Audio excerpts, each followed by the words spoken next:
We're live.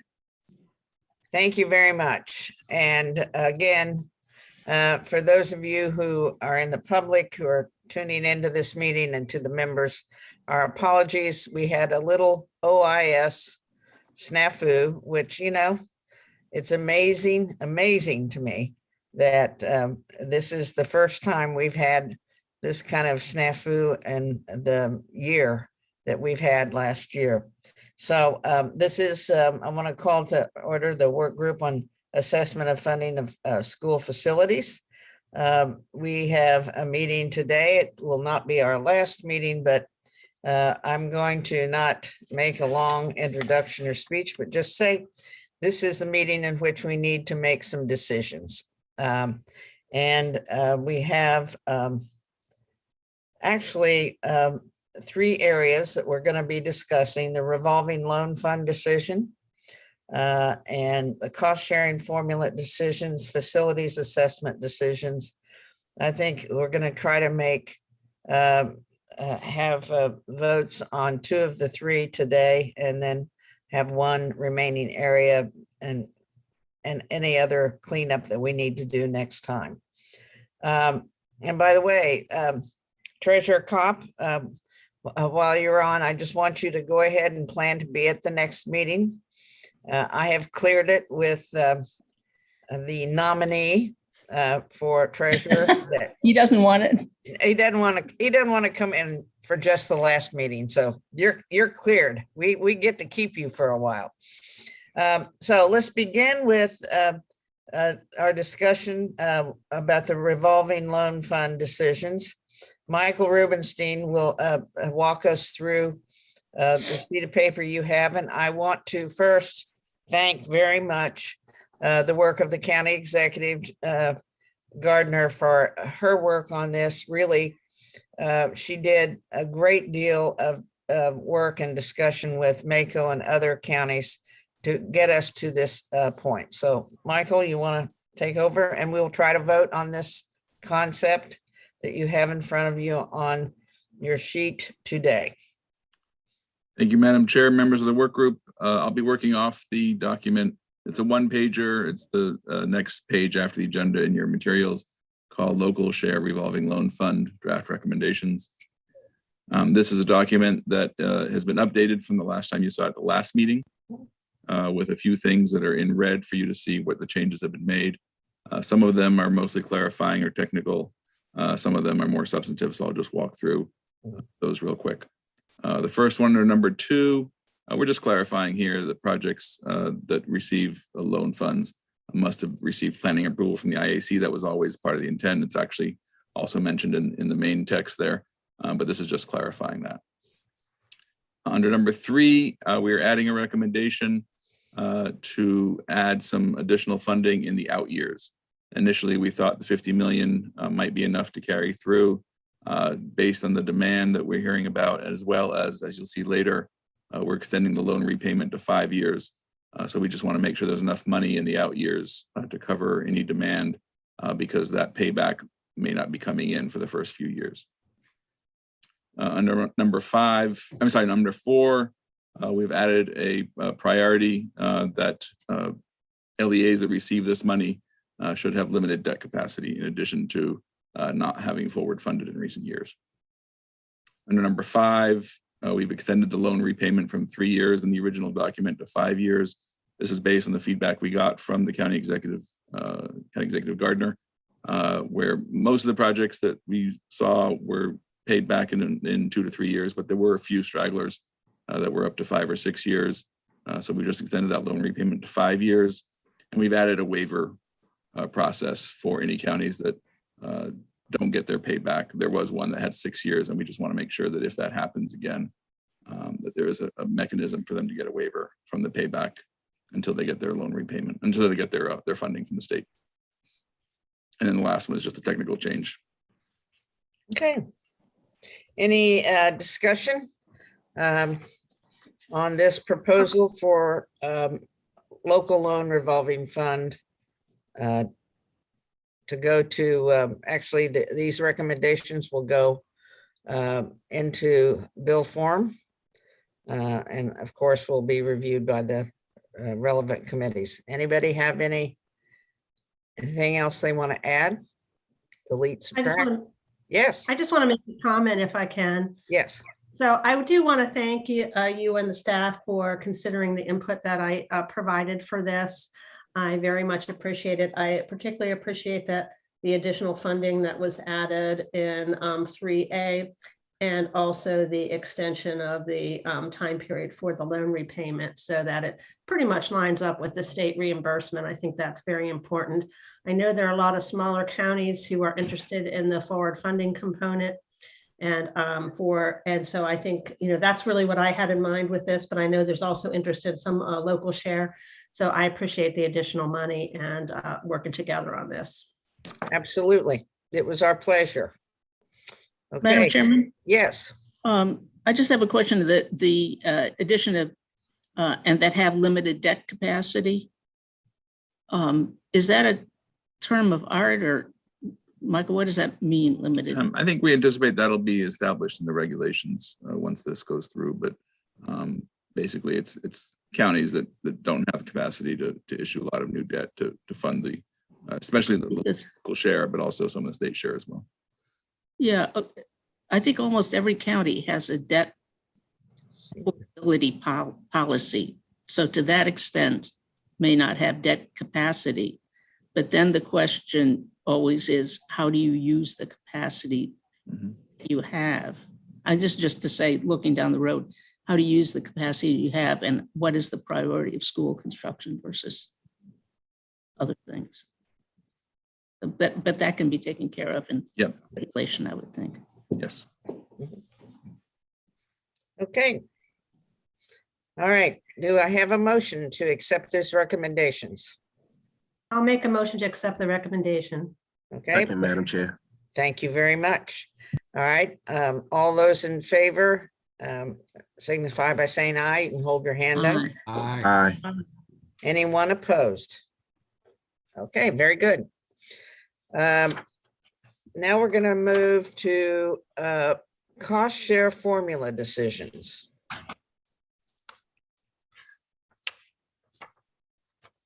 Yes, you should have the document, school construction cost share formula draft recommendations. And these recommendations would be to begin in fiscal 25-26. So right now, the current cost share formula has been for fiscal 23 and 24. So it's updated every 2 years.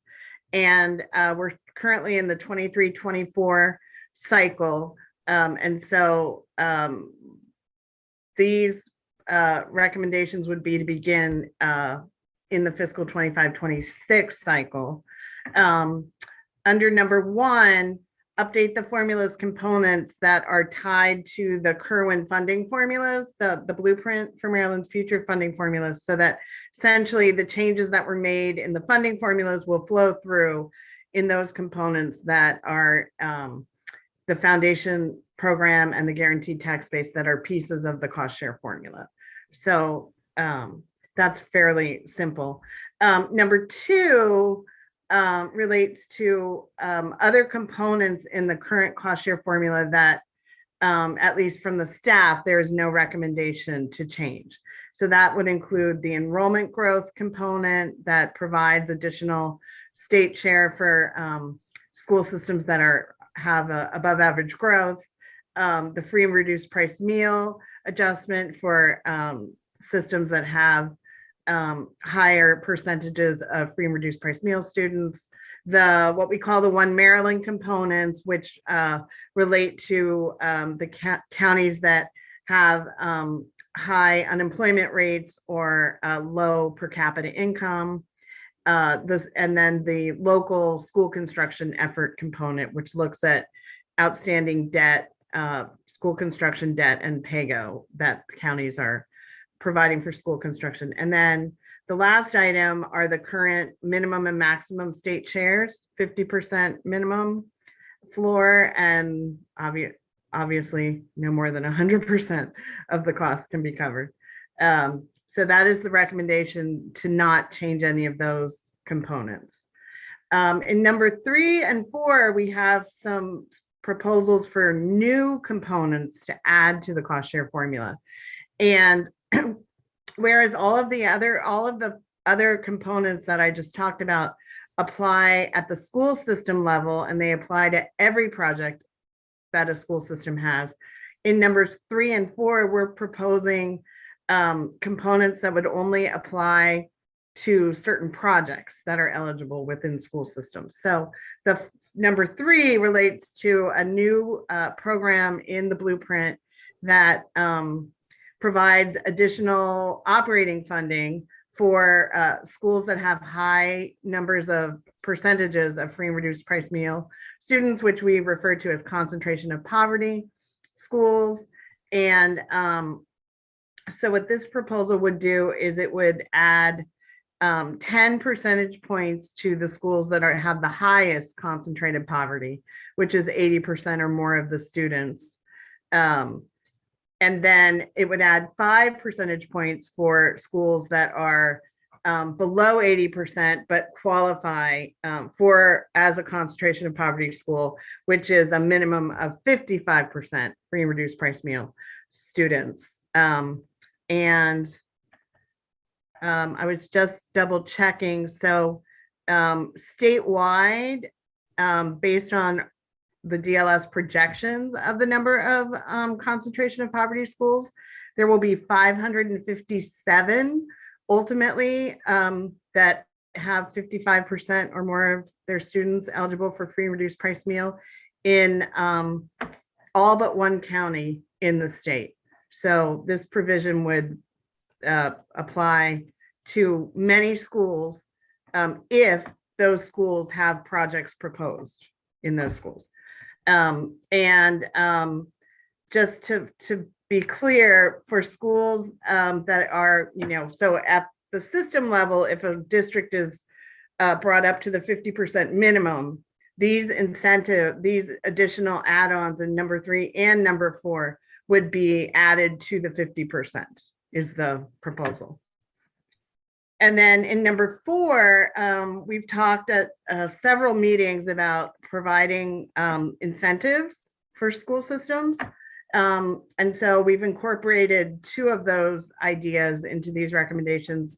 The first would be to add 5 percentage points for school maintenance, what we used to call inspections that are now called maintenance effective assessments.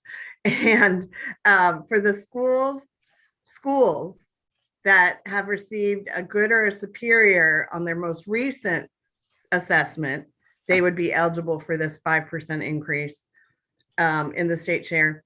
Or if they have an adequate rating, but they have essentially they've maintained the systems in the schools so that they are operating at least 100% of their expected useful life. So sort of what we've been talking about with the school facility assessments. And we worked with the IAC staff on developing particularly this incentive, and also the next one, which relates to total cost of ownership. And this would provide an add-on of 5 percentage points also if the estimated total cost of ownership is at least 15% below the state average total cost of ownership. And there are some more details about that because a portion of estimated total cost of ownership happens before the project begins. And so there would need to be provision in the regulation that would, clarify that if you don't actually achieve the estimated total cost of ownership that you were planning on, that you might, and you don't hit this metric, then you wouldn't get the extra 5 percentage points. And then I'll just move number 5. All of those project and components that I just talked about would be stackable, if that's a word. But essentially, you could, if you're a concentration of poverty school and you have a great superior or good maintenance assessment, then you could get both of those add-ons. And if you had a low total cost of ownership, you could also get that add-on. So they would be stackable. And then the final recommendation is right now, if so it's calculated, updated every 2 years. And right now, if the state share decreases by more than 5%, it's spread over the 2 years. And this proposal would just kind of smooth that out a little and say that it from cycle to cycle, it can't go down more than 5%. So those are all the recommendations. And one thing I will clarify, so the cost share formula applies at the project level to projects in the capital improvement program and the CIP. It applies to the enrollment growth relocatable classroom program, and it also applies to the new built to learn program. So this formula would be used in all of those programs. Hey, Delegate Corman. Thank you, Madam Chair. Thank you, Rachel. Why beginning with 25, 26, the top in bold? Well, at least for the items 1 and 2, they're already, the system level cost share formulas are already set for 23 and 24. So that was why we were recommending that we wouldn't want to, change those until the next cycle, 25 and 26. Okay, I would just maybe suggest that for 3, 4, and 5, which really goes with 3 and 4, why wait? I mean, especially with built to learn, as you said, being impacted by this, and a lot of jurisdictions, engaging in built to learn now, those add-ons can be really helpful. And I think they incentivize things we care about, like directing more resources towards concentration of poverty schools. And then, of course, I know since IAC is on, incentivizing good maintenance and lower total cost of ownership. So those seem like things we wouldn't want to wait on, and maybe could be separated since they're add-ons and not changing the actual cost share. Yeah, I want to just interject, Delegate Corman, I concur. This was, as staff was going through this with me, with what recommendations they were going to be presenting, I thought the same, particularly, built to learn. I mean, this is, this is an issue right now that many counties are looking at and facing. And I do want to compliment the staff on this. Item number 3 in particular, when people look at that, they're going to think, oh, well, concentrations of poverty, that means, Somerset, Baltimore City, No, every county except one will qualify under number 3 to have schools. And we do want to direct, as you said, some small amount of money towards, projects that are in neighborhoods that have a very high concentration of poverty. And those neighborhoods are, unfortunately, I say this, in every county of the state. So I think this is follows what the Kerwin recommendations saw that needed to be changed, and we changed it in the blueprint. And I think this is a very important thing. I would concur with Delegate Corman on beginning those immediately, but is there any other discussion or any other questions on this cost share formula? I was not planning on voting on it, but if there's comfort with everybody, I'll vote on it today. Madam Chair, I was just going to say, when you agree with me, I'm used to immediately making a motion. So I would make it. I mean, with the revision we just discussed, I would, move that we adopt the cost share formula recommendations. Okay. Second, Madam Chair. Okay. Madam Chair, could Yes. just say, as someone who's been around these things for a very long time, I think this is potentially a great step forward. Yeah. And particularly the staff's addition. Yes. And I would be delighted to vote for it.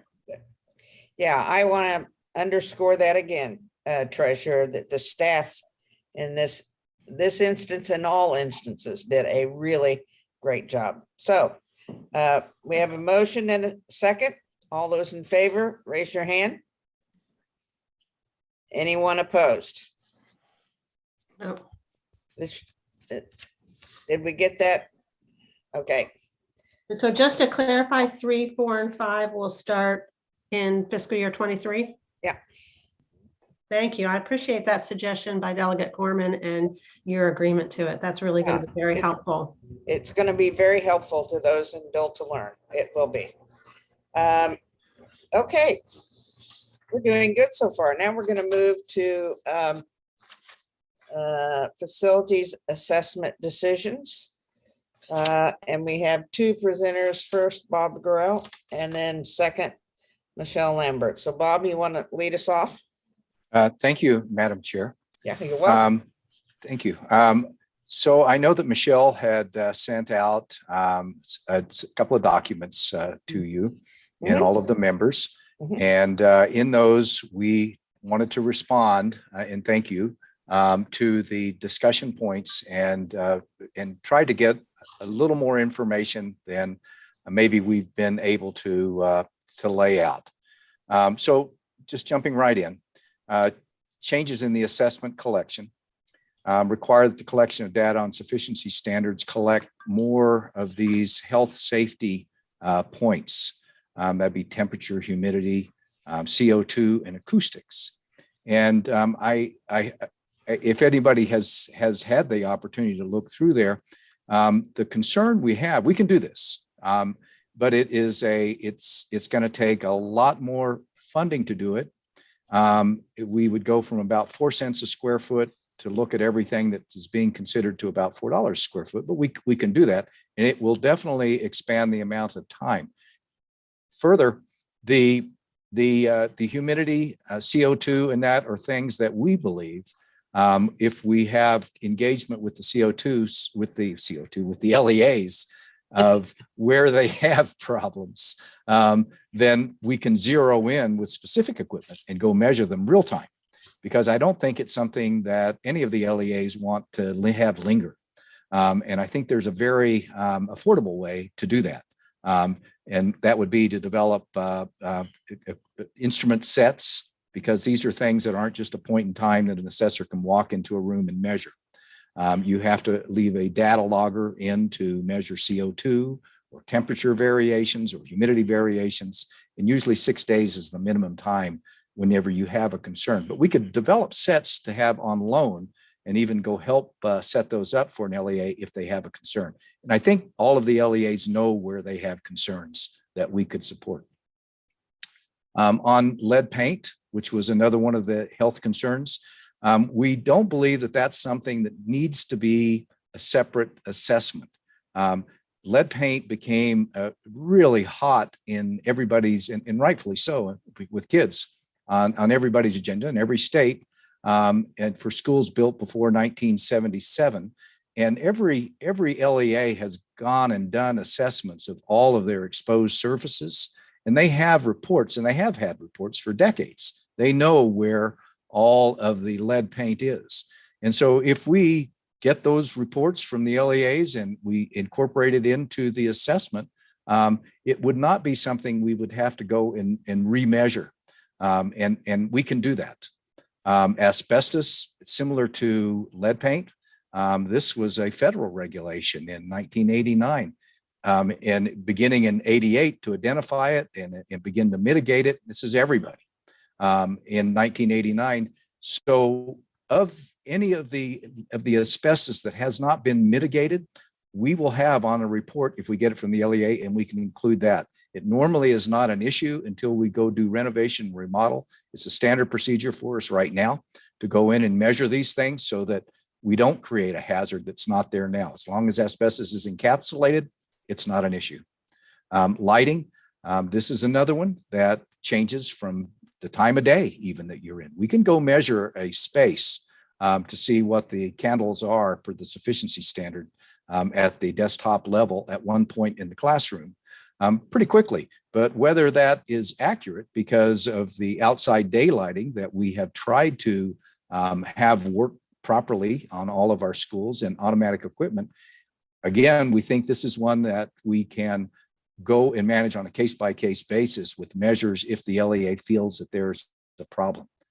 Emergency communication equipment, well, the main one on that are fire alarms. You can't even occupy a building. In fact, really the same is true for lighting. You cannot occupy a building without lighting and without a school, particularly without emergency equipment. So those fire alarm systems have to be operating. If they're not operating, then the school either has to shut down or we have what we call an emergency watch with radios to allow children to be in there and get out quickly if there's ever a problem. Those systems, if they are not repairable, are a big problem. And I think that the LEAs are all on top of that. It's not something that would have much benefit to have a forensics analysis to go and try to determine if everything in the alarm system were operating properly. I think the LEAs know that already. We can get those results and put it into the assessment. Say kitchen sanitary equipment is similar. You can't have a kitchen and operate it unless it meets the standards of the Maryland Department of Health. And we did not go and try to, on any of these items, try to assess things that we believe were already assessed and managed. But again, we can. We do believe, though, if the LEAs can red flag to us, tell us where they think there are problems, we can get that information into the assessment. The big one that we talked a lot about is next down is item number 2, Roman numeral 2. Is Before you go there, I have, first of all, thank you for your input. I do have some recommendations for the group that, and before you go there to the next group, that I'd like to just, while it's fresh in our minds, take your comments on temperature, humidity, CO2, acoustics. I think we should take the IAC recommendation that LEAs would report to the IAC in an assessment process any issues, and that IAC would have data loggers that would be used to measure these issues in the school. And I think LEAs should report these concerns for all schools in an annual data refresh, even if the school isn't visited.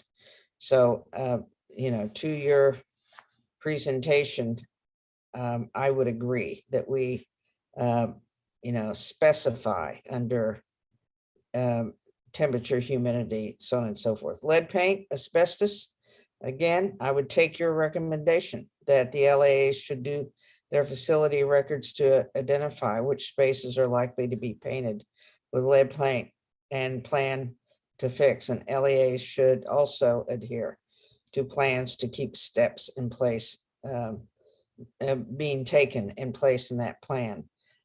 Kitchen sanitary equipment, I think we would recommend that IAC should work with MDH to develop minimum equipment needed in each school for food preparation, and that be assessed in the next assessment.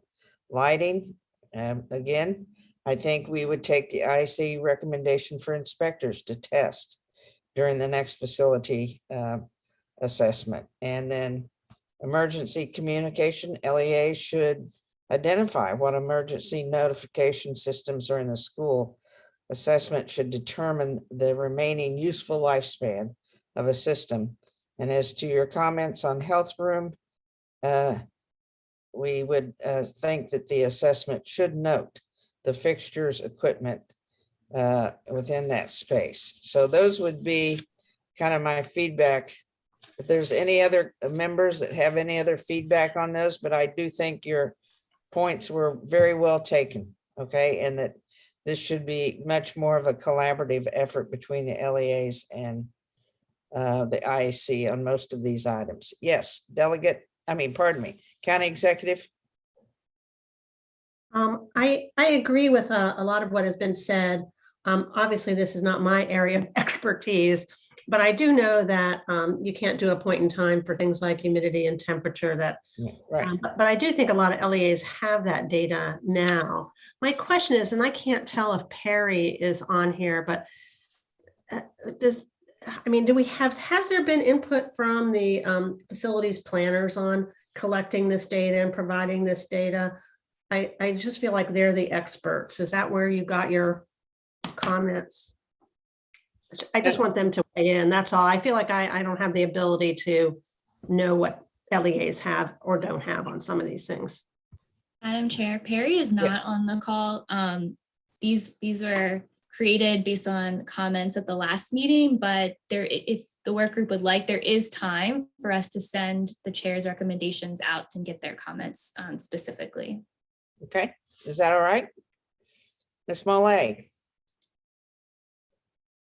Okay. Thank you, Delegate McIntosh. Thank you, Mr. Gorel, for this. Just two quick comments. Item 2, central air conditioning and heat. I would think that is directly tied into humidity, heat, and mold. Since it's in item 2, I really think that is more of a key condition, central air conditioning, or schools that lack central air conditioning and heat. And secondly, the portable water. I think safe drinking water should be accessible to all of our children in the state. That is also tied into the sanitary kitchen equipment. And in terms of the water, should local water supply utilities, local LEAs, are required to collect data on water per EPA requirements and state legislative requirements. So that is easily accessible. I really think that should be up with item 1. We should provide our children with safe drinking water, but that's just my opinion. Very good. Anybody else? Okay, Thank you, Madam Chair and members. On to Roman numeral 2, the lack of building system. Madam Chairman, I'm sorry. I was struggling with too many computers, and I just have a question, and it may be go ahead. out of line. The first one's climate change Mhm. and its impact, most particularly the issue of electrification. Is there a place where we would get data regarding that, since the state, in fact, has a goal of neutrality and 50 or 60 by 30, et cetera, all those things. And this is a major part of the state's capital construction budget. Is there a way to get useful information while you're doing all of these surveys to help us know whether we in fact are making progress towards our goals? Or is this totally out of session? Madam Chair, Yeah. Treasurer, perfect question. And in past climate change, even as we have struggled and tried to build schools to lead, whether they actually operate and do what they say they're going to do is always a big question mark. And so we have been looking at how this can be improved. It's not a point in time measure like the assessment. You know, what is it today? How much longer does it look like it can last and still be reliable? But if you wouldn't mind, Madam Chair, Alex Donahue has been involved directly in drafting, along with the Department of Energy in Maryland, how this can happen and how we can do it. We believe real-time monitoring of the utilities is how we get there, so that we look to see on existing schools whether they are operating effectively, and on new schools whether they're operating effectively, and what the opportunities are to continually improve. It should be a long game, and we learn each time that we do it, and we have to get better and better and better over time. Alex, would you mind commenting on where you are today? Thank you, Madam Chair. The IEC and the Maryland Energy Administration, with collaboration with the Maryland Center for Clean Energy, are working together right now on developing templates for energy policies to comply with bill passed just this last year, HB 630, which requires every LEA to develop and provide to the state an energy policy and to provide energy data from the schools. That is in process right now with a work group of 8 LEAs. We just met this week and in fact are looking at a number of options for finding out how we can get the right data to come together to inform capital planning and policy decisions at the local and state levels. And so that process is actually moving along very quickly. And I think that, Madam Treasurer, to your point, we will soon have the structures and processes in place to get the information needed to figure out what needs the attention first, how, and how to integrate it into kind of the more holistic portfolio management effort that LEAs are working on now with the IAC support. So I don't know that there would be necessarily anything else additional on this here, because I think that other process is really carrying that work forward on that issue. Okay, As long as we're collecting the key indicators as efficiently as possible. okay, good. Thank you. Yes. You're very welcome. Thank you. All right, we're getting ready to move to, I think, Roman numeral number 2. Is that correct? Yes, Yeah. Madam Chair. Okay. I'm sorry, Michelle. I was just going to orient the work group to say that if you're looking at the decision document, we just did 1A Roman 1. And for 1A Roman 3, we are going to send those comments out to the Perry to get comments from the facilities planners. Okay, So now you're on 1A Roman 2. And the only differences from what you saw last week or the last meeting is, just to be clear, they're in red, is to add central air conditioning and heat. So the recommendation by the work group would be that the assessment does include the lack of central air conditioning or heat. correct. Any discussion on that? I think that's pretty important. All right, sure. We can move. Yes, you have something? Madam Madam Chair, I Chair, want to say I agree. Yeah. Yeah. Right. All right, now we're going to move to Roman numeral number 3, lab spaces. So that we got the comments from the IAC, and I believe he has some recommendations that I will circulate to work group members and also send to the facilities planners. So that's similar to Roman 1. All So I right. don't know, Madam Chair, if you want to vote on Roman 2, or we can just save all of 1A for the next meeting. You want to, let's vote on Roman 2, which is, we do know from a long discussion, lengthy discussions we've had, that we want building system or assessment in schools to include central air conditioning and heat. I'll make the motion. Do I have a second? Second. Okay. All those in favor, raise your hand. Anyone opposed?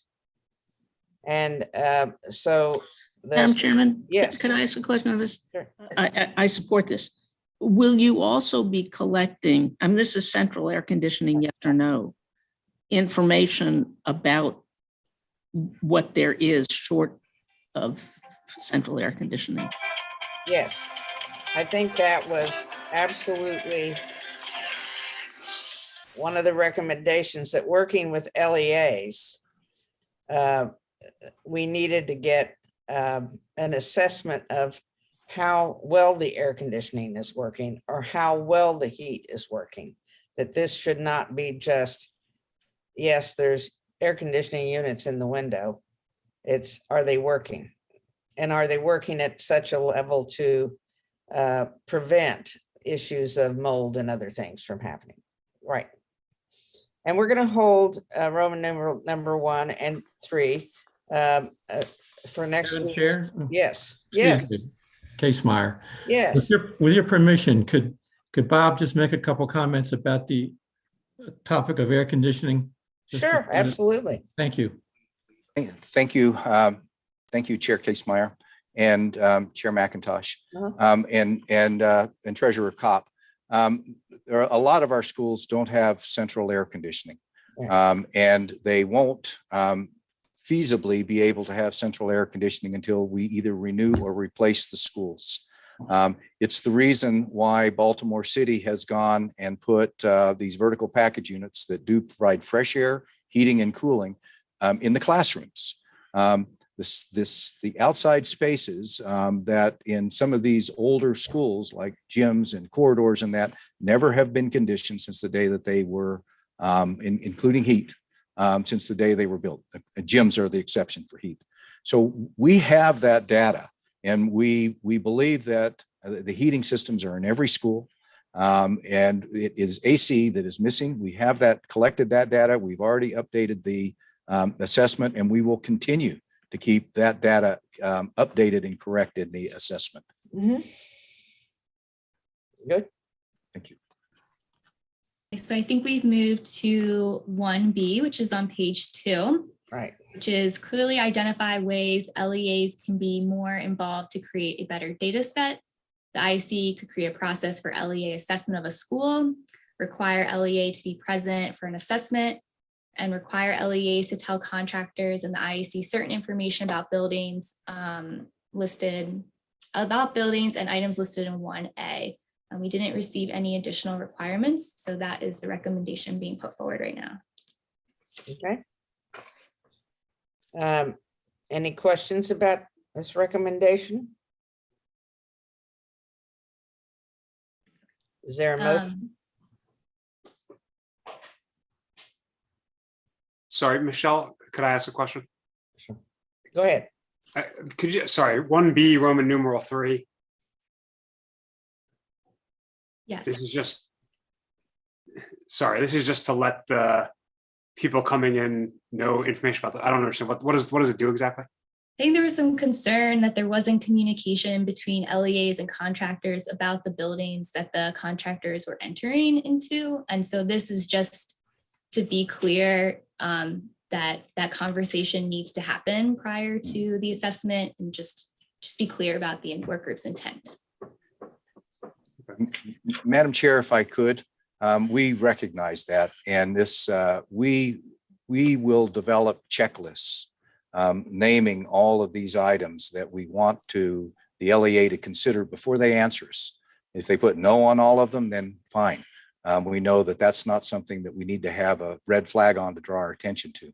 If there is something that they say, yeah, we think we have a problem, and they tell us where that problem is, that allows the assessor, whether they're contracted or with our staff, to continue this ongoing, where to go to look.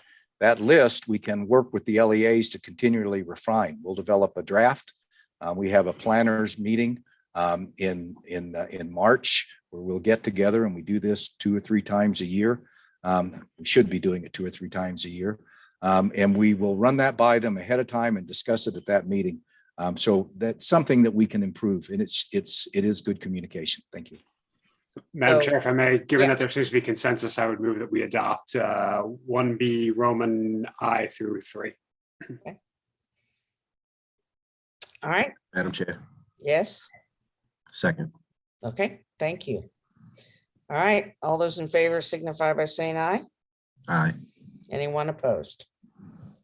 All right. Let's move to C.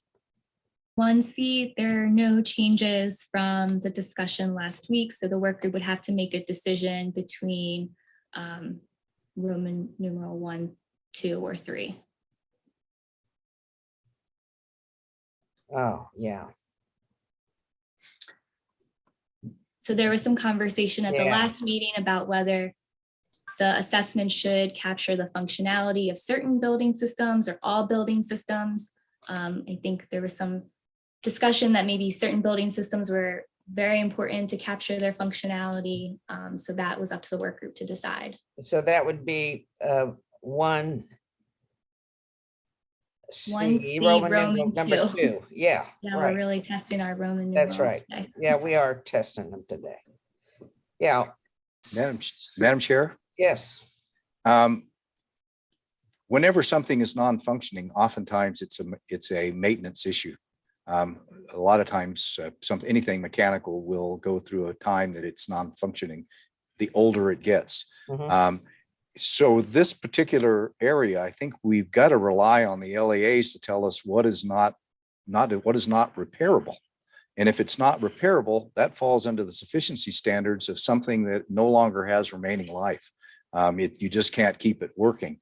To go and try to do, again, we call it forensic analysis, where an engineer has to go out and start even doing destructive opening up of machines and measuring with ohm meters and pressure gauges and that, it would probably not generate the results that I think you're after. I think that the feedback between the LEA and IAC continuously, not only just on the assessment, but in maintenance, to be able to capture things, record them as a work order, understand something that keeps breaking in their maintenance systems, so that we can look at the log and say, yeah, we get it.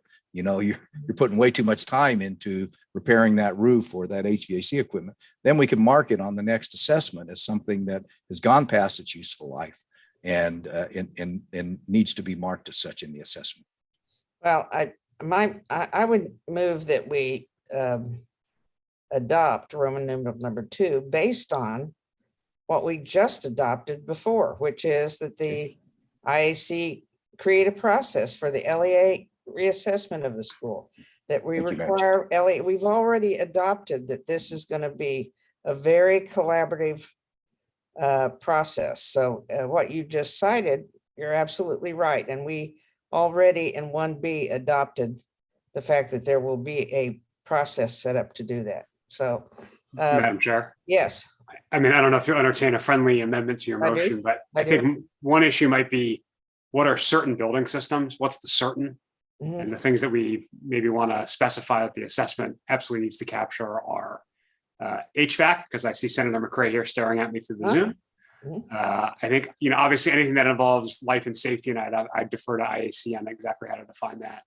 And then, one of the major, issues is roofs. So that might be something, but I think we need to put some parameters around certain, otherwise we're going to fall back into the all building and systems. I think that's where you might run into the executive director's concern about having to open up everything and not getting great results. So maybe we need to define certain a little bit with some of those key items. So I take that as a friendly amendment too, if we can add in the functionality of HVAC, life safety, and roofs. They're the 3 things that the delegate just mentioned. Are there anything else? Madam Chair? Yes. We would not object if it said critical building systems, and we define a critical building system as anything that's necessary to keep the building functioning for its intended purpose. That could include structure. If there's a structural problem that's beginning to emerge, we need to know about it so that we can all be working together on it. Okay, so we can work that in as well. Michelle, are you okay? Yeah, it sounds like what you want to do is the 3 that Delegate, or that what you're trying to do is the 3 that Delegate Corman suggested: HVAC, roofs, and the life safety building systems, which is where they're on the list of 17, plus the critical building systems terminology that the IAC will define. So it'd be those 4 is what the motion would be. Okay. Any other discussion? I support that. I have a question about the remaining useful life determination on the one hand, and the working with and consulting the LEA on the other. And maybe there could just be a notation when all of this is in regulation or in law, that after times and people forget this committee, they don't go back to just having check off lists, that the IAC applies to the locals, which are essentially building life, but that they're really looking at the true situation. Right. We're writing for posterity. We are. Okay, we have a motion and a second with friendly amendments. All those in favor signify by saying aye. Raise your hand, raise your hand. All right, anyone object, raise your hand. Okay, let's move to 1D. This is the same from last meeting. I don't believe there was any changes or concerns about 1D require IAC to publish sufficiency standards and regulation. Okay, do we have a motion? Motion to move 1D, Madam Chair. Second. Okay. All right. All those in favor, raise your hands. Anyone opposed? So 2A. we're now on 2. We tried to take County Executive Gardner's concerns about the language into and tried to capture that in this new language we proposed, which is require IAC to propose MDCI categories and weights and regulation prior to the use of the MDCI in any funding decisions, and then prohibit the IAC from publishing MDCI categories and weights and regulations before December 1st, 2024. Okay. Discussion? I have some. Okay, yes, County Executive. Thank you, Madam Chair. So far, no one has seen the MDCI published. At least I don't believe they have. We have not seen that. And so I have concern about, how local governments and LEAs and others are going to weigh into this. I really thought one of the roles of this group was to discuss those categories and weights for this MDCI. And personally, I really feel like if it's going to be used in a funding decision, that discussion needs to happen. So when I go down to number, I think 5, where we talk about, are we going to extend this work group? I think this really needs to happen. I mean, I'm going to support 5C in that instance, but I really think this has to be discussed by some group stakeholder group like we have now, because otherwise I don't know what I'm agreeing to here. And I think this will be very important to LEAs and counties and, well, really everyone in how these are going to be used in a funding decision. And I just don't know that I understand them, and maybe others understand what this may be more than I do. Yeah, so that recommendation it does work with recommendation 5, which you have 3 options to do. So they do work together. That recommendation is kind of in a universe where the work group adopts 5B, which the IAC would be showing proposed MDCI categories and weights to the budget process, and there would be oversight before they're published. Also, the AEL, it would have to go through AELR, it would have to go through the committee, it'd have to go through that whole process as well. So LEAs could have feedback during that time. Madam Chair, could I Yes, ask a go question? ahead, Bob. I agree with County Executive Gardner. If we want the LEAs to look at this and make sure it makes sense, at the last meeting, the work group determined no funding was going to occur till fiscal year 25.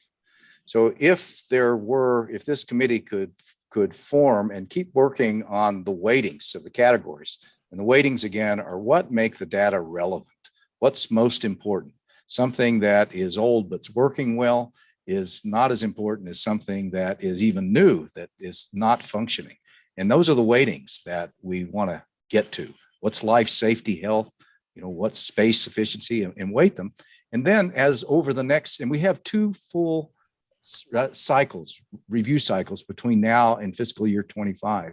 If this work group could adopt, even call them draft weighting categories on the data set, once we all agree that the data set is sound, and currently DLS has the data set that we believe is sound, and they're gonna work through that. But then if there could be those weightings applied to that and publish it so that the LEAs, as we continually renew the data set each year with the LEA input that we've all agreed on previously, then they could see what is that weighting looking like. It can't be used for funding, but then everybody can see what it looks like, and the work group could modify it if it's not ringing true. What is the worst school in the state compared to the least? Madam Chair. Yes. As Bob said, DLS did receive the data set from the IAC on Monday, and we are starting to work our way through it. And hopefully it is in great shape now and is usable. Essentially, what we had planned to be doing with the work group over the past 2 to 3 months hasn't been able to happen because we didn't have a workable data set. And so unfortunately, that's the reality. And so when the work group met previous to this one, all the discussions were very theoretical, and there was a lot of angst about that and wanting to use real data to run simulations so that it wasn't theoretical. And so, hopefully in the next week or so, we will be able to be comfortable with the data set, but there's only one more week after that until your last meeting. So I'm not sure it's realistic to think that this group, at least by its deadline, could do the things that county executive and Mr. Gorell are suggesting, as much as I think everyone wishes it could be. Yeah. Let me do this. I think we ought to hold this group 2. Oh, Delegate Corman, you go ahead first. Well, thank you, Madam Chair. I mean, I'm about to contradict what I think you were going to say, so maybe I should just Okay, keep my no, mouth go shut. ahead. But I think, 2A and 2B, I think can be kept separate. I understand Michelle said they're related. Obviously, everything on here is related.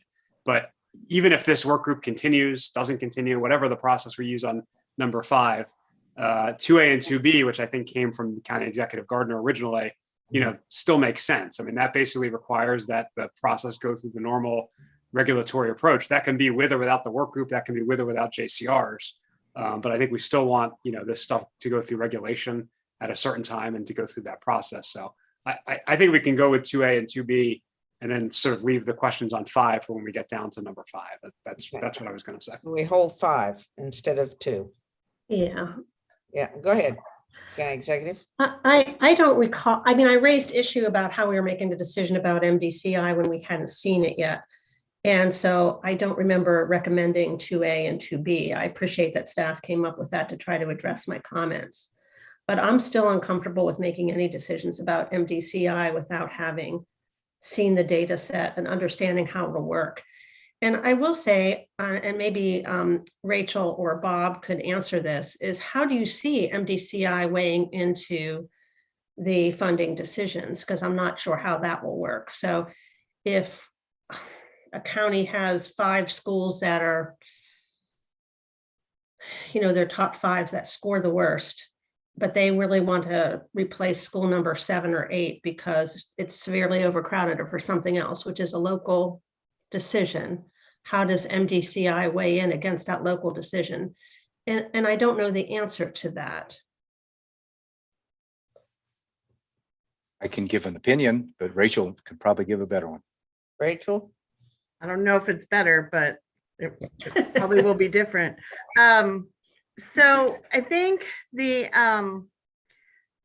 concept is that the priority fund specifically will be used to fund the schools that are at the top of the list when the MDCI is finalized and run. And the MDCI then will create that list of schools with the highest needs.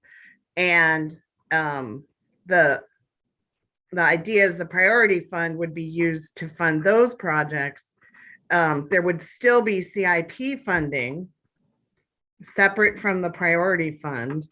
And so those monies would be available for local priorities. I mean, hopefully the local school systems will agree that the schools that have the greatest needs actually should be a priority, but they would come out of the priority fund, not out of the LEA allocation, in the way we do it now through the CIP. ultimately, it's going to be probably a blending of funding sources, unless the priority fund gets a lot larger than $80 million. Most likely there would probably need to be some combination of funding sources to fund the highest need schools. Right. I appreciate and thank you for that answer, Rachel. I do feel that most likely that scores should match reasonably with local priorities. Yeah. But I still think you're going to have local boards of education and LEAs want to have that local authority to make decisions that may differ from that. And so I think that, maintaining local decision-making is important in education. Absolutely. And just specifically, systemic renovations would still, absolutely be coming through the CIP And side. so, I have raised questions over time about, where portables should be. And, we have had people talk about portables be acceptable for school space up to 15 years of age. But, the fire code recently changed. And so now most of us have portables that are grandfathered because they don't have sprinklers in them. And that's a life safety issue. And so I'm not sure how that's going to be incorporated into it, which is also why I think all of this weighting has to be discussed, because portables throughout the state right now aren't meeting the spacing and sprinkler systems, which are life safety issues that we're talking about in our school buildings, but not in the portables. So that's just an example. I only know enough about that topic to be dangerous, so I don't want to say too much more about it. But there are issues that are really debatable in how things are weighted.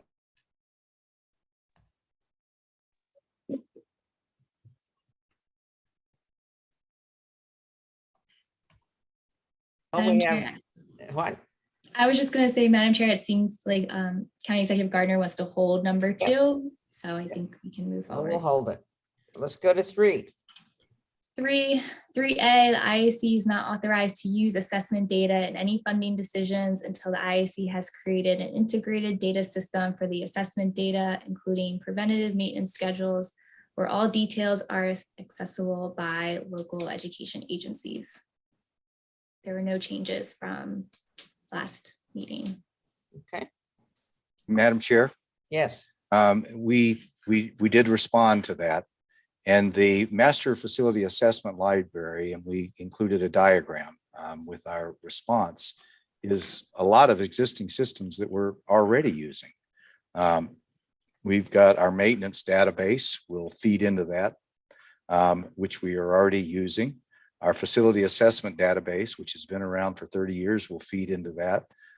We've got lots of other IEC data that will feed into that. And we are trying to procure, and have been for 3 years now, the business management system, which will become the glue to allow data to come in and out and be shared by all of these things. And at the same time, to then be shared with any LEA or pull out reports as we need them. I only want to say that if we are not authorized to use the assessment data in funding, that's fine, but in which way? I'd like the opportunity of maybe being able to define that better, because currently I think that when we go to do a maintenance assessment and we see that there is something that's not maintainable, we would like to go look at that facility assessment data to see when was it put in. We talked about the roof at Stadium School at a meeting ago. And if you look at that, you can see that roof has been 130% times its expected life.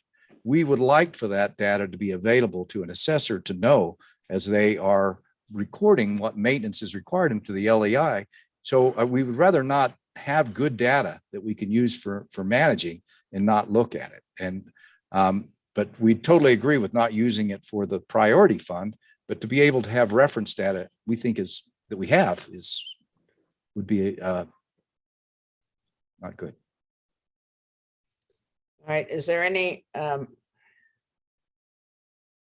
Is there any way to massage the language at all? Or is this was to do what Bob wants to do, which is to use the data for, I mean, Madam Chair, Yeah. I think the point is we shouldn't be basing any decisions on it. That doesn't mean maybe it can't inform decisions in some way, right? but the yay or nay shouldn't be based on this data, I think is the point. That's good. So what we're saying is this can inform decisions, Bob, but it can't be used. All right? Thank you. Perfect. Okay. All right. So we want to, yes. Can I ask a question? We're talking about 3A, right, or 3, the Master Facilities Asset Library. Yeah. Okay. My only question here is, does this include, Bob, the the master facilities plan that all the counties do? Will that be in the library as well? It will, as well as contracts that are submitted to us, the approvals of those contracts, Okay. the payments that are made. We really want to be able to have a longitudinal record on everything. And in the assessment, we have portions of that Treasurer Kopp brought up. Anytime that we make adjustments to that assessment or a roof gets replaced, we want to be able to log that. So for posterity and why it was changed, somebody can go back and look. And that's how all of this will work together. Okay. Ms. Molay? Thank you. Mr. Gorell, would you take into consideration if an LEA has done a multi-year or a CAP CIP study, multi-year study of their facilities? Would that become a priority? Madam Chair and Member Millay, absolutely, it is local priority. No matter how that we look at it, the locals are the ones that know what's best for them. We will try to provide information back. I think we have improved greatly in being able to provide useful information and build collaboration with the LEAs. But we would like them to help as many children as they can. And that's the information that we can sometimes help give them to make those decisions. But whether their multi-year lines up on earlier on County Executive Gardner's point, whether what they want to do lines up with the, let's say in the future, the ranked list that might be used for the priority fund. I agree with Rachel. If it's not the highest need, that they would go to another funding source to use instead. But we would not affect how that they want to go after doing their priorities. Okay. Thank you. Any other questions? Okay, I think we're. Chair, just a question in general. Sure. Are the decisions of this or recommendations of this work group going to be incorporated in a narrative report? So that some of these caveats and concerns that are sort of like explanations of the decisions could be there for posterity clarified. Michelle? Yes, the work group's legally required to submit a report, and we can include those details. Thank you. All right. Madam Chair, just to clarify, it looks like what the work group is trying to do for 3A is the IAC is not authorized to use assessment data to determine any funding decisions until the IAC has created the integrated master library. Okay. I move favorable. Have a second? Second. All right. All those in favor, raise your hand. I have a question. Yes. So when Michelle just said that, does that, we're going to look into it in terms of what the IAC can use the material for, the information for, as Bob was talking about? Is that going to be included in this language in some fashion? I mean, I understand you can't use it for fun. We can't use it for funding decisions, but he wanted to have access to it for other issues. Is that going to be? To inform. Are we taking that into consideration when we're voting on this or not? Yeah, the language of to determine, I thought took that into consideration. Oh, okay. Happy to change it to something. I just want to know different. about the spirit. That's all that we're. No. Yeah, but the report will add some detail around what the IAC could use it for. Okay, thank you. All right, hands up again, just so we're clear. All right, anyone opposed? Okay. Very So good, now- Ms. Bell. We're now in 4A, which is the work groups already voted that the assessment may not be used and for funding decisions until at least FY25. So this is building off that decision the work group has already made. 4A is about the priority fund. The work group has the choice. The work group could decide to leave the statute as is.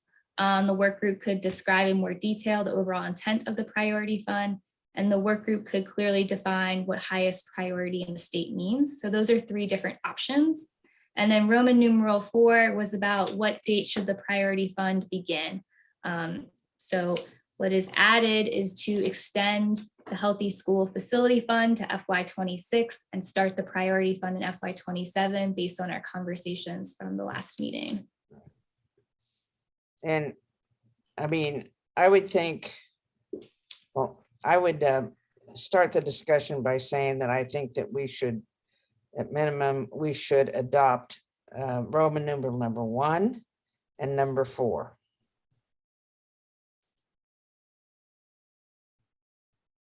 Which follows our decision from last week, correct? It mirrors it. We didn't make a decision last week. We had a discussion about when different funds would be Right. starting. So based on that conversation, staff is putting forward for Roman 4B. Okay,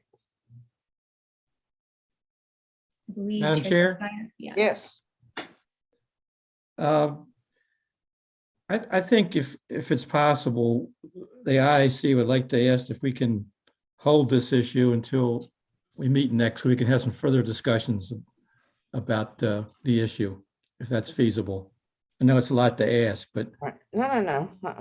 What's the concern? Can you or Bob tell me? Group?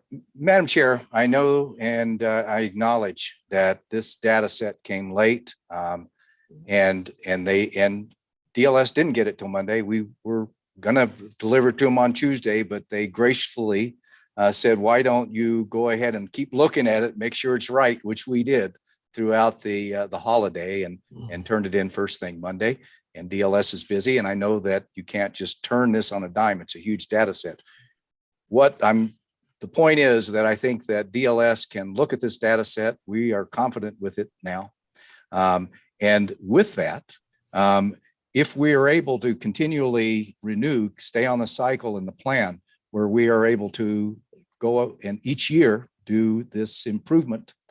1/4 of the schools, we visit them, we get any other changes from all the other LEAs supported through the previous discussions, that we have a data set that we could, particularly if we are able to get some weightings that the LEAs can see without using it for funding, what it would look like. There is, if 2025 stays, that's great. From my personal opinion, the earlier that we are able to get this right, the better the equity will be filled. That I know that was the spirit of the law. There was discussion that we had with DLS last night, and I totally respect that with the trouble that we've had, and I can't promise that we won't have other troubles going forward, that maybe we should push this out to 2027 for funding. Mhm. And we heard it and we listened and we could, yeah, you might be right, but we can make this work for as you decided at the last meeting for fiscal year 25. That gives us 2 cycles that we can do the assessments, we can publish it. All the LEAs will be fully engaged for all the reasons that we've discussed. And then you will have by 24, fiscal year 24, well, hopefully with 2 assessments. Yes, sir. but Madam Chair, Yes, I don't know if that can happen, but all I'm saying is, I think we can just give us a little more time to see if we can come to an got agreement it. between the I 2 hear you. parties yeah, instead of having opposing perspectives. right. I've got 2 hands up here. We'll go with Delegate Corman first and then I'll- Delegate McCray. I'll I mean, defer to Senator I'm McCray. sorry. I'll defer to Senator McCray. Yeah. Thank Senator. thank you, Madam Chair. I just wanted to lean in and be, first be respectful of my colleague. So I will be supporting him to table the issue at the moment. But I just want to say I was ready to move on this this current week. I think that last week we heard from our LEAs. While the IEC has said that they feel very confident in this data set, I haven't seen it. I know my LEAs had some concerns that was there. And just from a full cycle assessment, I think that there is some opportunity in doing it right versus trying to rush the situation. So I just wanted to let you know, I want to be respectful of my colleague from a table issue this moment, but I will be supporting it in future. Thank you, Senator. I Thank you. appreciate your thoughts. Yeah. Delegate Corman. Thank you, Madam Chair. Just to make sure I understand, when we say the purpose is to address facility needs of the highest priority in the state, that's just taken from the statute. That's just what the priority fund does. It doesn't say anything about the year it starts. Is that right, Michelle? Roman 3 is just the statute. There was a option for you guys to further define what highest priority meant, because you guys have had differences about what that means. The year is in the statute, so we would have to change that. Okay. Thanks for clarifying. Happy to wait on this till next week as was requested.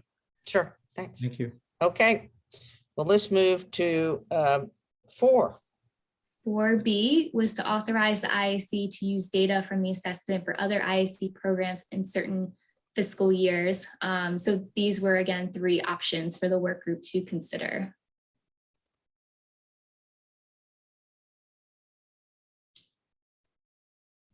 Option 1 was to require the IAC to publish regulations if the IAC wants to use assessment data in any other funding decisions.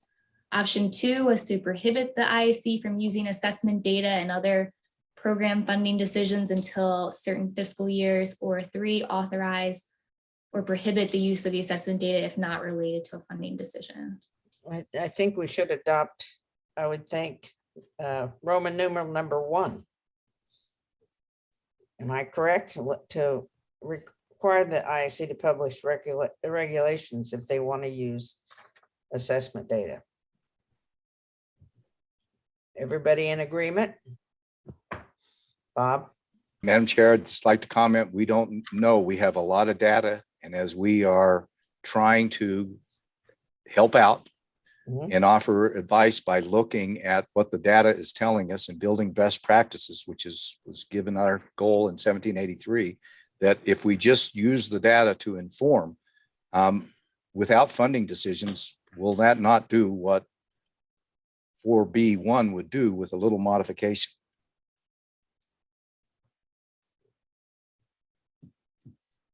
Michelle? I think the idea was that a lot of the things would be considered regulation under the definition of regulation that is in the state government article, and therefore the IAC would be legally required to put them in regulation. So this would just be backing up what is currently state law. So 4B1, which would require the IAC to publish regulations, they want to use the assessment data in any funding decisions, would be in compliance with the current state law. They would have to do that regardless.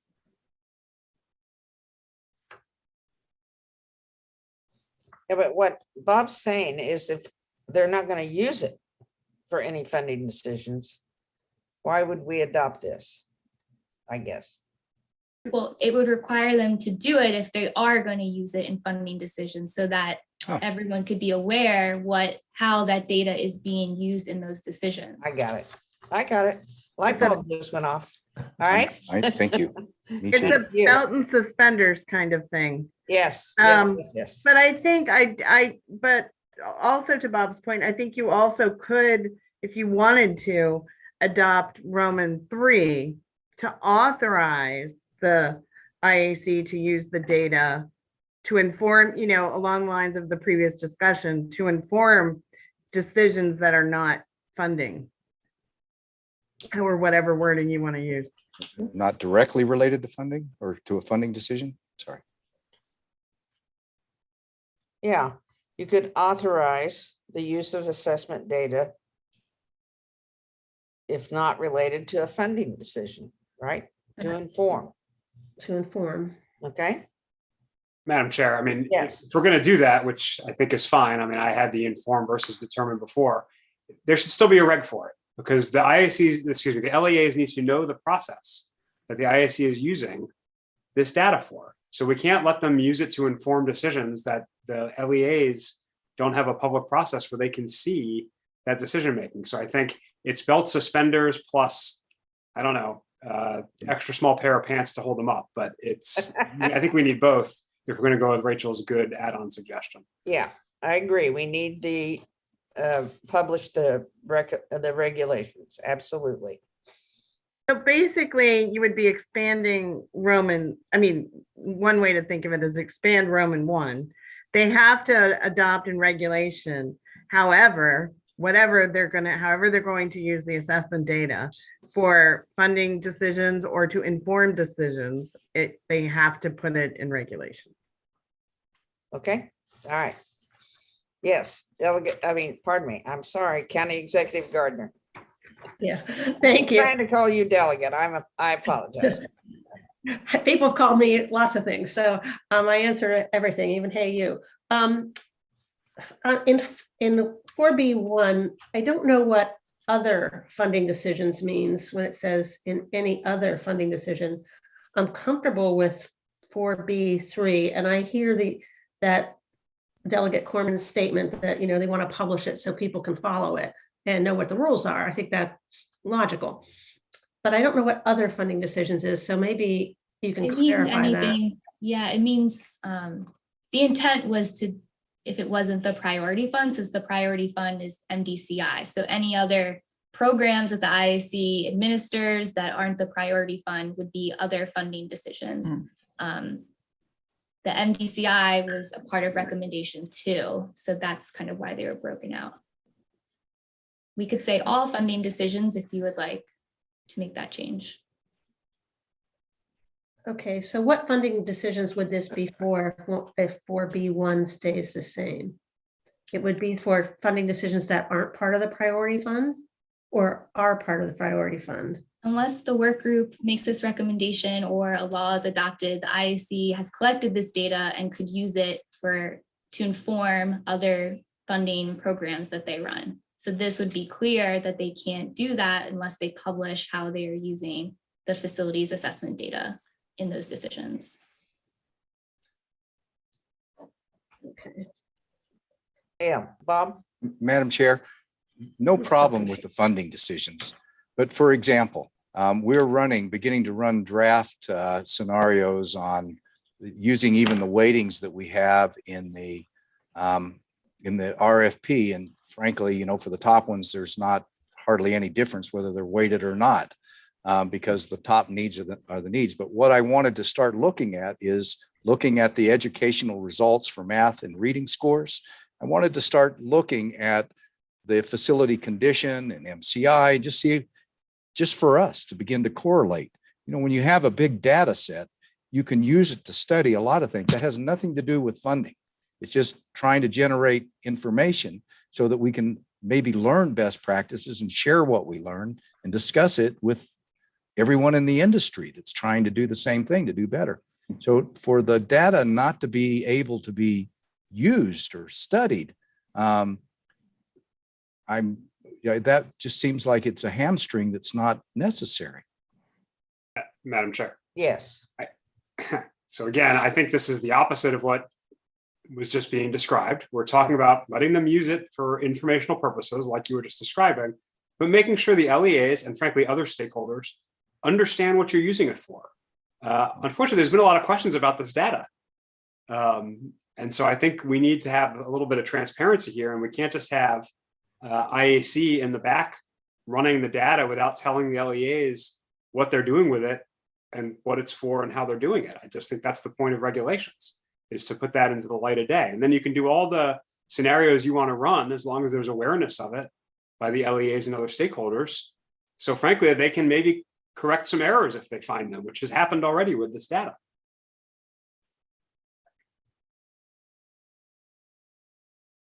Any other discussion? I have a question. Yes. So I'm trying to figure out how 4B1 and 3A that we just approved a few minutes ago relate to each other. I mean, I know 3A, we just talked about the spirit of the amendment, so to speak, where I thought we agreed that IAC could use the data as long as it wasn't in any funding decision. But now we're saying IAC can't use it unless they publish regulations. Is that? The 3A is the when and the 4 is the how they're using it. Okay, so if we want to do anything else with the data, we've got to publish regulations about how we want to use the data. Yes, is the recommendation. Okay, I would agree with, not agree, but I missed County Executive Gardner's, the answer to her question about what is the distinction in the any other funding versus what? What was the answer to that question? Yeah, so I mean, it appears that we're talking about something different now, not the regular funding. What does any other funding mean? when we created this document, it was meant to differentiate between the priority fund and 4A and all the other programs the IAC administers. So other funding would be any of the other programs, but you could Anything change else it. other than priority funding? Yes. Okay.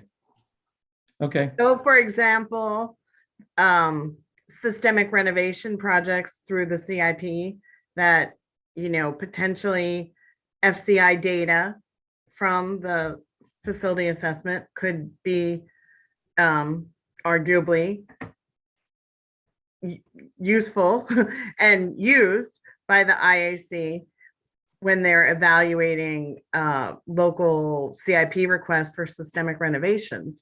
So that would be an example of where you want, I think what Delegate Corman is suggesting is that if you are going to use FCI data for systemic renovation project evaluation, in this example, you would need to put that in regulation first.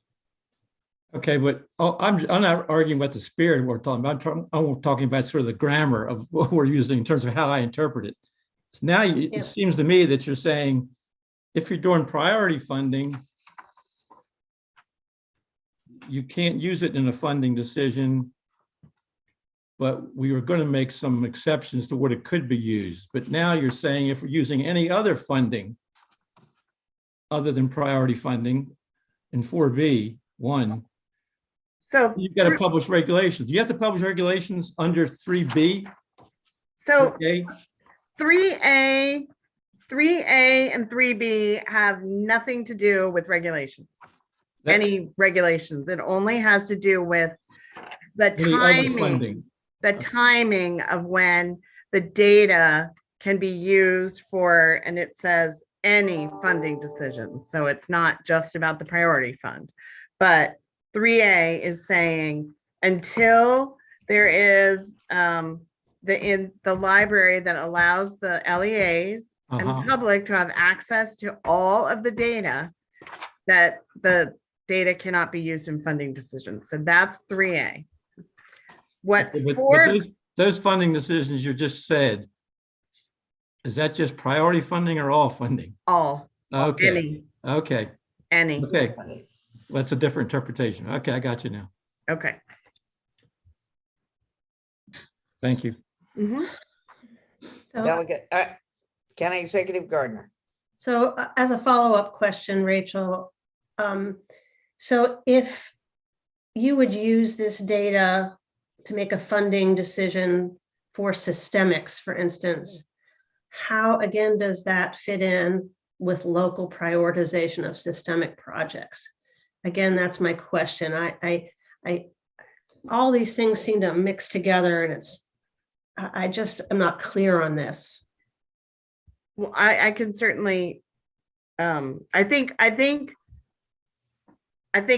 no one's completely clear on this because all the rules, all the decisions haven't been made. And also the procedures aren't set up. And so I think that's really the crux of this recommendation, is that there be clear procedures and, steps that will be followed if the data is going to be used for funding decisions. I mean, that's really what this is saying, that if the IAC wants to use any of the data for funding decisions of any type, they have to put it in regulation first. But that's after the assessment is done Yes, and everybody has seen it. yes. So do we have to make that decision for regulation now?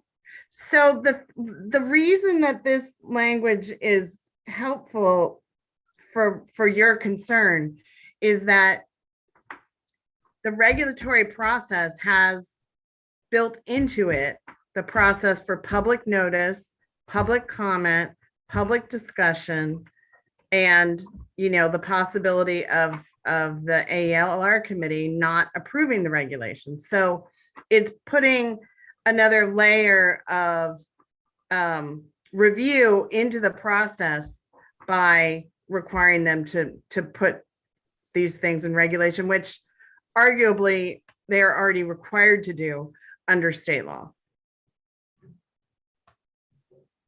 Okay. So if that's the case, if they're already required to do it, then I don't know what this statement means again with other funding. If they're already going to publish it, if they're going and when they're going to use it, then why are we voting on this? Well, think because there's the some IAC has not necessarily been putting all the things that, again, arguably should be in regulation.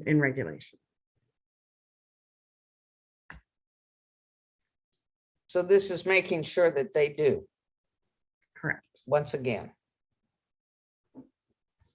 I can see Bob's hand has been up. Yes, it Madam. has? Yeah, I'm thank you, sorry. Madam I Chair. can't, yeah. No, Right. that's fine. Madam Chair, if anything that should be in regulation needs to be in regulation, we're absolutely happy to comply, particularly to do with funding. The LEAs, the counties, everybody needs to know what the expectations are, and we do not disagree. So if that needs to happen, using the information is the one that I'm concerned with. For instance, Delegate Corman, if you don't mind, you called me the other day, said, how many coal-fired schools are there in the state? And what are the gas-fired and electric? I was able to give you that answer within a day because I could go to the assessment.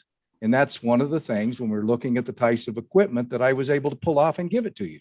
Had nothing to do with funding. You know, you may use it somewhere else, but it was a data request. And that's what you do with data. It is available to the public. And certainly we know that we're going to, for each LEA, they have full access now, and they have had, of everything we put into it. So before we're able to draw it out and provide that data to somebody that's requesting something, it has been reviewed. Does that need to be in regulation, or would I have to go get a rule developed? So Delegate Corman asked me for that, and I can't tell you, because I'm going to have to write a rule that says that I can do this data search for fuel sources. Madam Chair, if you Yes. want me to respond, I'm happy to. First of all, thank you again for that information. Treasurer Kopp will be thrilled to know that I was looking at that information about the fuel source for schools. I mean, look, obviously there's all sorts of Public Information Act requirements that are in regulation. So I'm not entirely sure, what your point is. I mean, I think, yes, you need to have a regulatory process in place for the use and release of information. If you want to fall that into, push that into some kind of, routine legislator inquiry category, you can do that. But if you're going to start submitting reports to the General Assembly or to the public that have sections about these assessments, yeah, I think that should be developed through a regulatory process so people know what they're going to be dealing with and how. But thank you again for getting back to me so promptly. I did appreciate it. Thank you. It's probably my confusion, not understanding. So I appreciate it. Thank you. Any other discussion? All right, Wait, Madam Chairman, now I'm confused. And oh my God. I thought we were saying the assessment data isn't to be used for funding. Yeah. Well, it's gone through a public review. Right. The AELR. But Bob Gorell is saying, I think legitimately, there's a lot of information there. And if people want access to it, we think it should be used. But then the other question is, okay, you're talking about non-funding purposes, but do you want a review by the public or the LEAs to make sure that whatever the use is, that they believe it's legitimate information? Is that why? Is that the issue?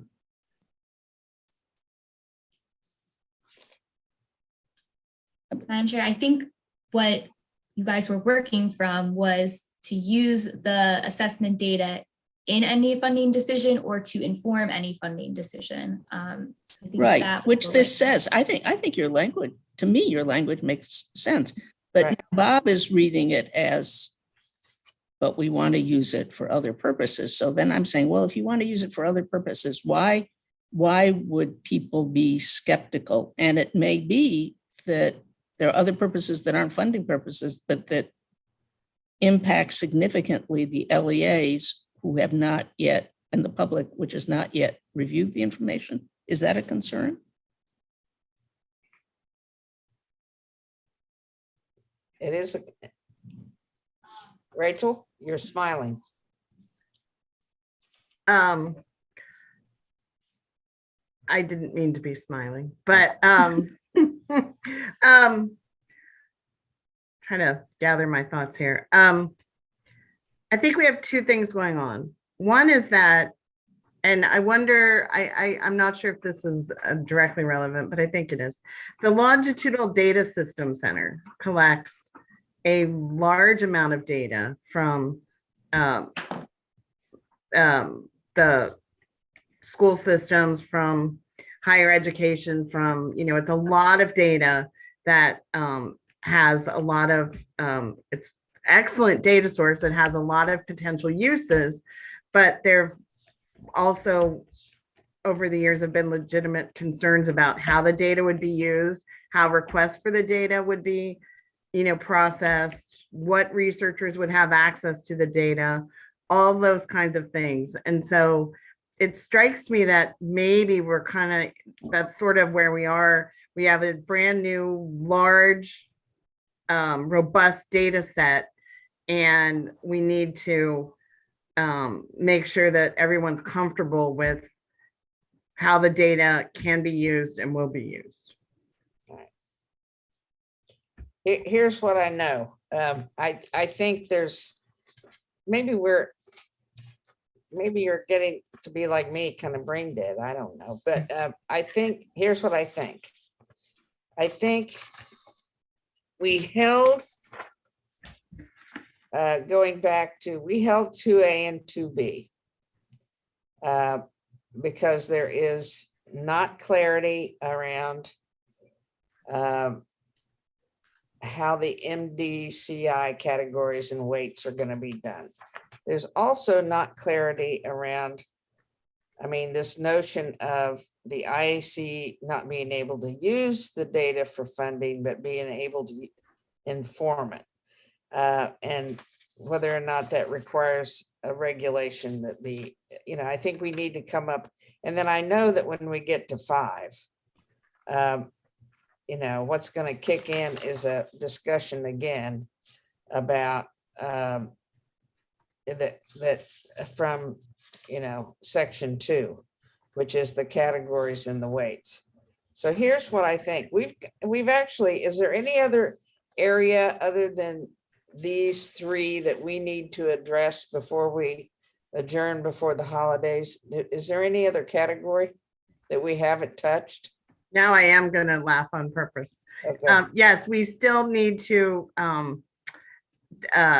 determine decisions for gross area baseline and enrollment issues. Okay, so we got these 3 items basically that I think somehow are meshed a little bit together. That there's confusion around, that I think more discussion in the next week or 2 will be helpful. And also what, Chairman Casemeyer held needs some discussion. So I think if we just focus now our attention on these remaining few things, we can get through it. And then we have the one big remaining area, which is big. And you are smiling. So I think we ought to just stop here today.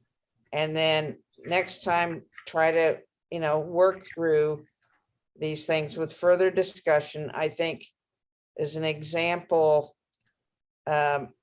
any issues such as the ones that County Executive, you and I'll have another phone call so I can hopefully help figure this out for you. And I do hear your concerns and your questions, and I just think, we ought to talk this through and see if there's any way we can capture it actually in our report. So I think it's important for LEAs to know that what we're thinking about looking towards is that this index be used for the priority funding and not be used for all the other forms of, capital programs we have for school construction. I mean, so I think we need to make that, I think that would make people feel a little bit better. Okay, so why don't we stop here and see if we can't have a discussion that kind of flushes out these last remaining issues, because they are,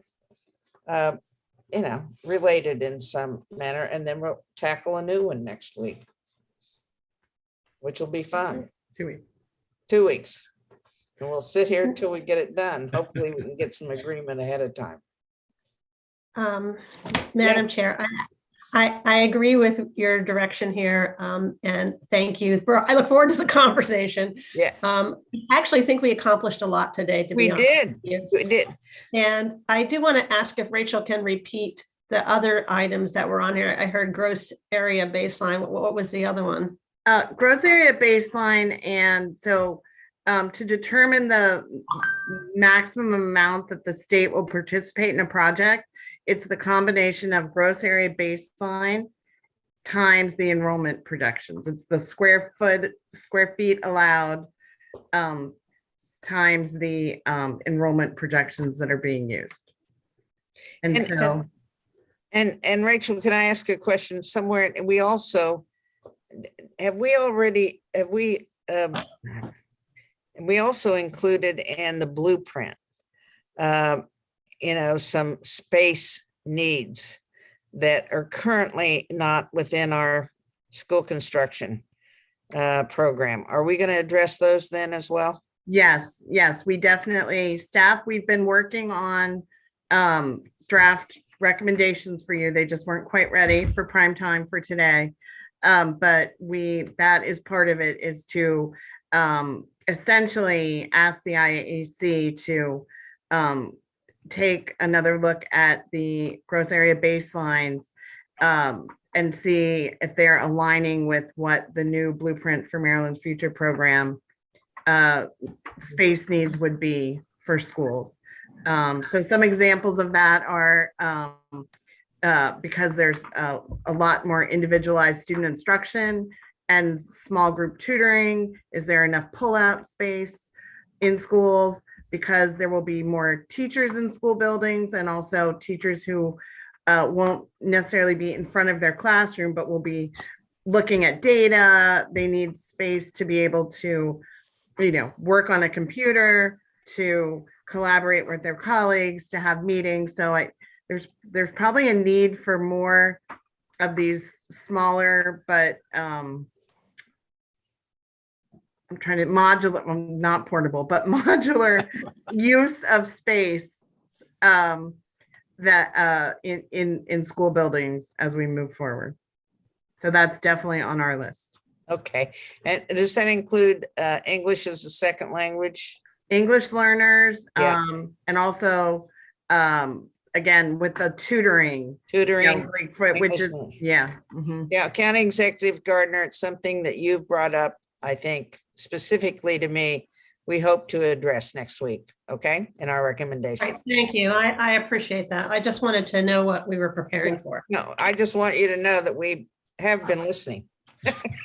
Thank you. I appreciate that. I know sometimes I feel like I No, ask no, no, no, no. It's many, been many, wonderful. many questions, but people really care about school construction. I think everybody Yeah. here cares about it. Yeah, And I think yeah, we need to make decisions that, Yeah. are going to stand the test of time. That's all. That's right. Well, thank you very much. Thank you to everybody. And sorry about the little hiccup at the beginning. And thank you for hanging in here, and we'll see you again in 2 weeks. And let's try to have a lot of discussion in between so we can roll, as we say. All right.